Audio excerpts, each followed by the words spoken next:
தமிழ் சினிமாவை பொறுத்த வரைக்கும் பல துறைகளை சார்ந்தவர்கள் நடிகர்களாகவும் கலைஞராகவும் தொழில்நுட்ப கலைஞராகவும் ஜொலித்திருக்காங்க.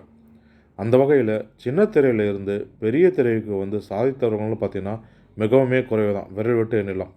ஒரு சிலரோ சின்ன திரையிலேருந்து பெரிய திரைக்கு மீண்டுமே சின்ன திரைக்கும் போயிருந்த கதையும் இருக்குது. அப்படி பெரிய திரையில் அவங்களால தாக்கு பிடிக்க முடியாமல் சின்ன திரையே நம்மளுக்கு வசதியாக இருக்குது அப்படின்னு சொல்லிட்டு சின்ன திரைக்கே போனவங்களும் இருக்காங்க.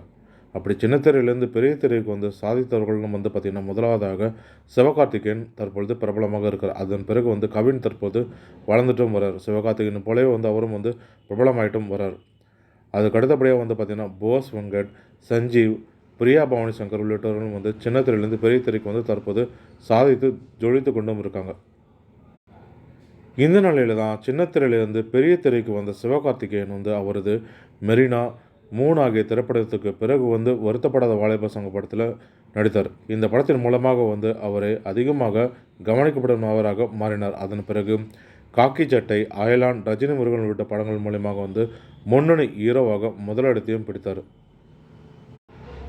அதே போல தான் கவினுமே விஜய் டிவியில் ஒளிபரப்பான பிரபல தொடரில் நடித்து அதன் பிறகு டிவி நிகழ்ச்சியில் தொகுத்து வழங்கி அதன் பிறகு பிக் பாஸ் நிகழ்ச்சி மூலமாக ரசிகர்கள் மனதில் அதிகமாக இடம் பிடித்தார்.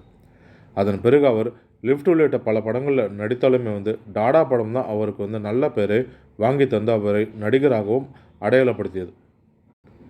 இந்த நிலையில் தான் கவினுமே சிவகார்த்திகேயன் போல ஒரு ரவுண்டு தமிழ் சினிமாவில் வருவார் அப்படின்னு எதிர்பார்க்கப்பட்ட நிலையில் ஸ்டார் திரைப்படம் அவருக்கு கலவையான விமர்சனங்களை கொடுத்தது.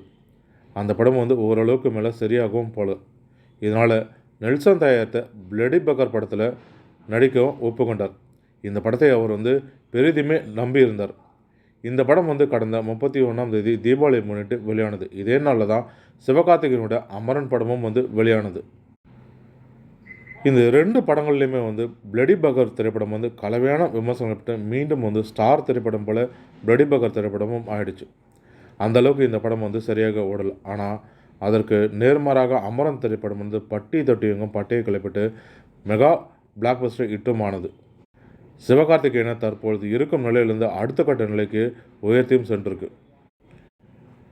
சிவாவும் நெல்சனும் ஏற்கனவே நெருங்கிய நண்பர்கள்ன்றது அனைவருக்குமே தெரிந்த விஷயம்தான். அது மட்டும் இல்லாமல் அடுத்ததாக ஒரு புதிய படத்தில் 2 பேரும் இணைந்து நடிக்கப் போவதாகவும் தகவல்களும் வெளிவந்திருக்கு. ஜெயிலர் 2 திரைப்படத்துக்கு முன்னர் இருவருமே இணைந்து நடிப்பாங்கன்னு எதிர்பார்க்கப்படுது.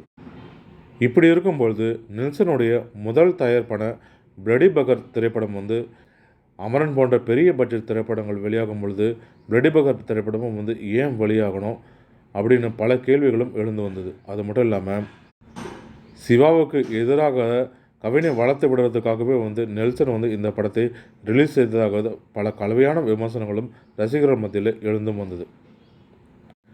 அமரன் திரைப்படம் வெளியானதுனால தான் பிளடி பக்கர் திரைப்படம் தோல்வி அடைந்ததும் இதனால் கவினும் வளர்ந்த ஒரு நடிகர். அவர் தற்பொழுது அவர் அடையாளமே தெரியாமல் போயிடுச்சுன்னு ஸ்டார் படத்துக்கு பிறகு பிளடி பக்கர் படம் தோல்வி அடைந்ததும் அதே போல் நெல்சன் முதல் முறையாக தயாரித்த திரைப்படமும் அவருக்கு சரியான வசூலை ஈட்டு தரவில்லை. இது போல் பல விமர்சனங்கள் வைக்கப்படுது.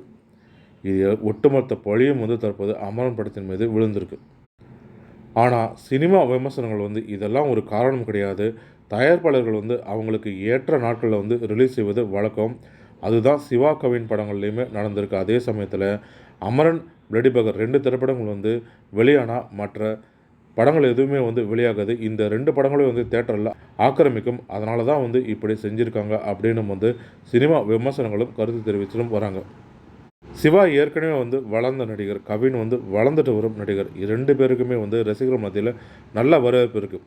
இதனால் இந்த 2 பேருடைய படங்களை வெளியிட்டால் தேட்டர்கள்லையுமே கூட்டம் அலையும் போதும் தேட்டர் உரிமையாளர்களுக்கும் டிஸ்ட்ரிபியூட்டருக்கும் நல்ல லாபம் கிடைக்கும் அப்படின்ற எண்ணத்தில் தான் 2 பேர் திரைப்படங்களுமே வெளியிட்டாங்கன்னு சினிமா விமர்சனங்களும் கருத்தும் தெரிவிக்காங்க. மேலும் இது போன்ற தமிழ் சினிமா தொடர்பான சுவாரஸ்யமான தகவல்களுக்கு ஆர்என் தமிழ் சினிமா யூடியூப் சேனலை பார்க்கும். நன்றி, வணக்கம்.